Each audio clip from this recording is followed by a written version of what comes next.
C'est toujours bien de parler à ceux de dehors avant de revenir en famille. C'est ce qu'il fallait faire. Et aussi, ce temps passé, c'était nécessaire pour qu'on puisse observer, que vous puissiez observer ce qui se passe. Et je pense que s'il y a des gens qui doivent véhiculer l'idéologie que nous voulons faire passer, c'est bien vous qui travaillez à la maison centrale. Et je pense que durant ces 15 mois, vous avez pu observer beaucoup de choses avec moi, dans l'administration, un peu partout. Vous avez pu observer l'évolution de la situation. Et je pense qu'il était temps, donc, en début de cette année, qu'on puisse se donner un nouveau départ pour l'institution, mais aussi pour le pays entier. Il y a une pratique qui se passe dans tous les ministères. On a remarqué ça. Lorsque vous demandez un travail, automatiquement, c'est un cabinet d'études externe. On donne au cabinet pour faire l'étude et c'est coûteux. Mais de vous à moi, vous savez très bien, la plupart du temps, le cabinet se retrouve être le cabinet soit du ministre ou de quelqu'un en tout cas dans le ministère. Est-ce qu'on se comprend? C'est du vol. Disons-le clairement, ce n'est pas bien. Vous êtes par exemple informaticien. On vous demande un travail dans ce domaine. C'est vous qui êtes censé le faire. Sinon, à défaut, il faut remonter vers des institutions, en tout cas, étatiques, qui puissent vous aider à le faire. La première des choses que les gens font, c'est un dossier rapidement. On recrute un cabinet et on les donne. Et derrière lui-même, il part travailler. On a observé ça.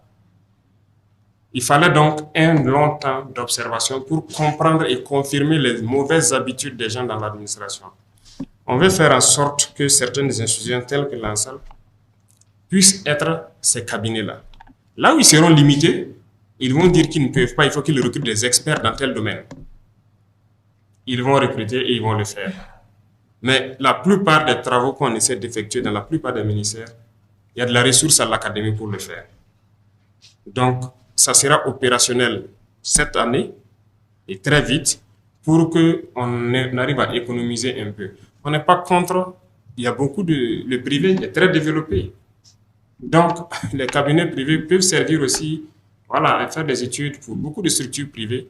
Mais il ne faut pas que dans l'administration, on recrute des compétences et à chaque fois qu'il y a un travail, il n'y a pas de compétences. Il faut repartir encore vers un cabinet privé. C'est du vol, c'est de la triche et on va mettre fin à ça. On a parlé de mots comme la corruption. Voilà. Mais ça continue. La lutte contre le terrorisme, oui, il y a des avancées, il y a beaucoup de choses.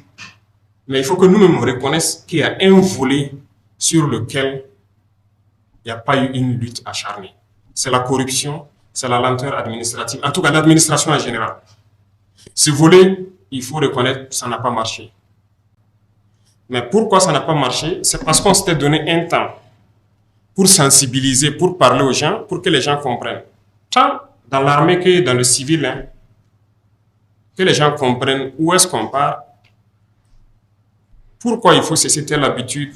Pas que les gens ne comprennent pas, ils font semblant et se disent qu'on ne prendra jamais de mesures. Aujourd'hui, il y a tellement de lois qui ont été votées pour protéger le travailleur. C'est très bien. Mais chacun devrait faire la mission pour laquelle il a été recruté. Mais les gens ne font pas la mission. Et quand on veut les licencier, ça sort le texte de partout.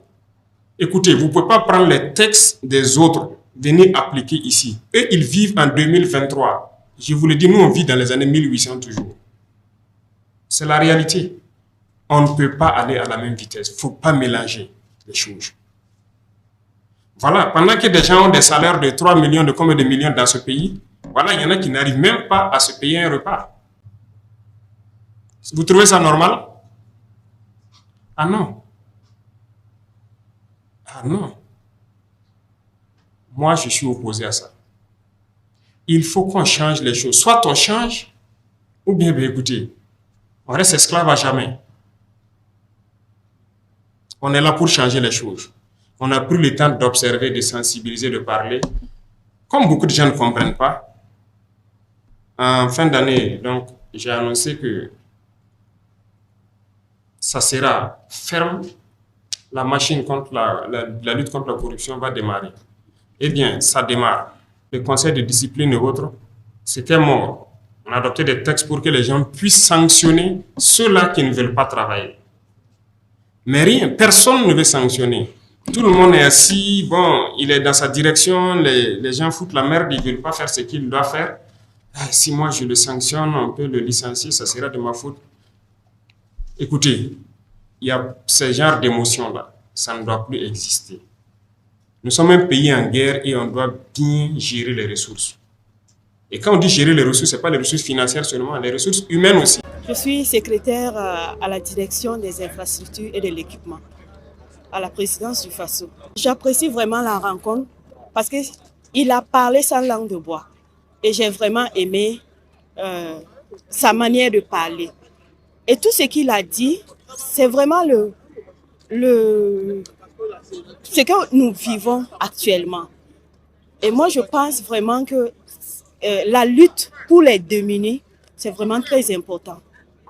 Parce qu'on voit beaucoup de choses qui se passent dans notre pays qui n'est pas vraiment catholique.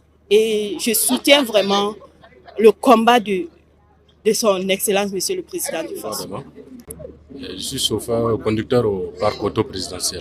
Ça m'a beaucoup honoré d'avoir avoir une entretien direct avec le président, y compris tout le personnel de la présidence. Ça nous fait plaisir parce que depuis qu'il est au pouvoir, comme il a bel et bien précisé, c'est la première fois.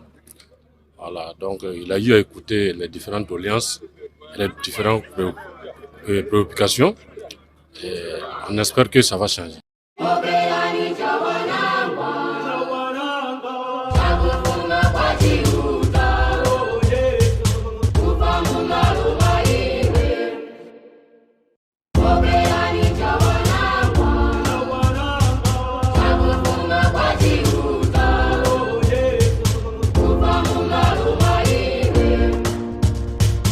Okay.